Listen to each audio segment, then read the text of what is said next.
Slade. And I'm Siobhan Britt. And welcome to ENN News. Today, we will be talking about the general welfare of Egypt in regards to the global challenges faced every day. One of those challenges is resources. You're completely right, Siobhan. Recently, Egypt has had a rise in their amount of natural resources.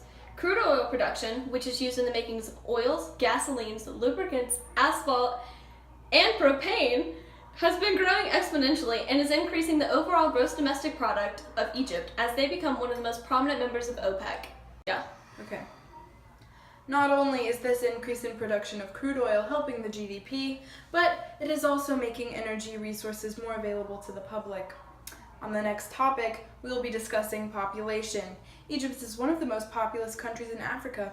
The population is over 80 million people and is growing at an outrageously slow rate of 1.721% as expected. The fertility rate is down. This decline in population growth causes expected problems in Egypt's future and the workforce. You're exactly right, Siobhan. Unfortunately, not everything in Egypt is great. As of right now, the unemployment rate is at 12%. The cause of this is that there's a drastic amount of young adults who have better education and are getting the jobs and effectively knocking out the unskilled middle-aged adults. Recently, due to the coup of 2013, the economy of Egypt has decreased and is continuing to do so. This in turn is also the reason for the rise in taxes and budget deficits. Ever since the revolution that happened back in 2013, nothing has been the same, especially the government. Egypt's governance is currently under Republican rule. However, they are working towards becoming a more democratic system. One of the main reasons for that change is that Egypt wants to empower their minorities and get them more involved in politics in general. Which, if you think about it, is a good thing because hopefully if everyone is on board with the government, there won't be any more revolts. Egypt has come up with a way to make sure that the people get involved with the government by making sure that everyone has the opportunity to continue their education, which has already proved to increase the overall involvement within minorities. Not only has this helped this group of people, but overall has improved the rate of living in Egypt. Recently, Egypt has become active in the use of social media. Websites like Facebook and Twitter have become very popular in our country and have contributed heavily to the involvement in the government. Because Egypt is lacking democratic qualities within their system, this provides a way for citizens of Egypt to play a more active role within their government by allowing them to voice their political opinions. In our segment of Day in the Life, we will be looking at Cairo, Egypt, specifically at a 16-year-old high school girl named Hathor Amenti Baba. Hathor is a unique girl. She is 3/4 Egyptian and 1/4 Italian. Hathor's mother is half Italian and half Egyptian. Although born in Egypt, her mother moved to Italy to be closer to family. After meeting Hathor's father at a real estate convention in Egypt, he convinced her to move to Cairo to be with him and experience Egyptian life for herself. Not only that, but like the other 90% of citizens in Egypt, Hathor is a Sunni Islam. While all that is very interesting, the most interesting thing about Hathor is the fact that she's still in school at 16. Out of everyone in Egypt, only 63% of the girls are literate. By taking a look into Hathor's life, you will be getting one of the most natural looks at Egypt due to the fact that she is in the lower middle class. Due to the fact that Hathor is a lower middle class and from a lower middle class family, she is at risk for illness. There are many illnesses in Egypt, specifically in Cairo. One of the main problems that causes these ailments is the air quality, which is poor due to the fact that factories are producing crude oil and other resources burning fossil fuels, which pollute the air. Therefore, the air quality is This paragraph was so bad. sorry. It said, due to the fact like 10 times. As a lower middle class citizen, she is at risk for illnesses.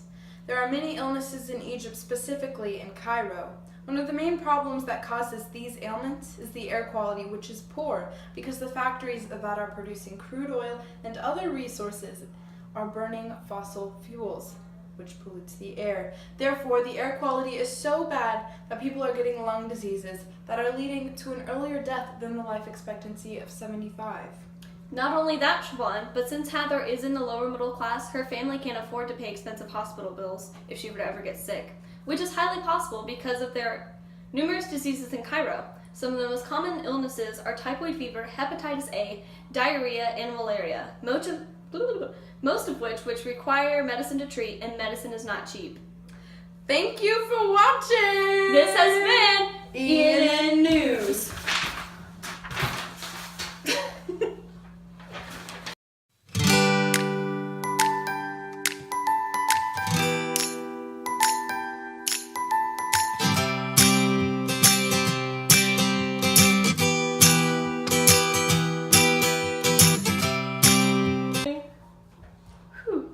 In our segment, A Day in the Life, we will be looking at Cairo, Egypt. Specifically, I knew I was going to say Ooh, okay.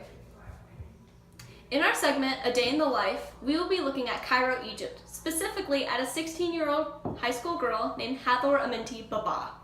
Hathor is a unique girl. She is 3/4 Egyptian and 1/4 Stop laughing. Italian. Baba. Baba. Hold on, I'm gonna say that as like weird and. In our segment, A Day in the Life, we will be looking at Cairo, Egypt. Specifically at a 16-year-old high school girl named Hathor Amenti Baba. Hathor is a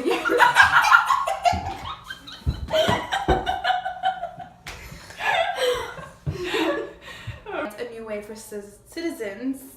Okay. Can we restart that? Wait. Now you're good. Yes.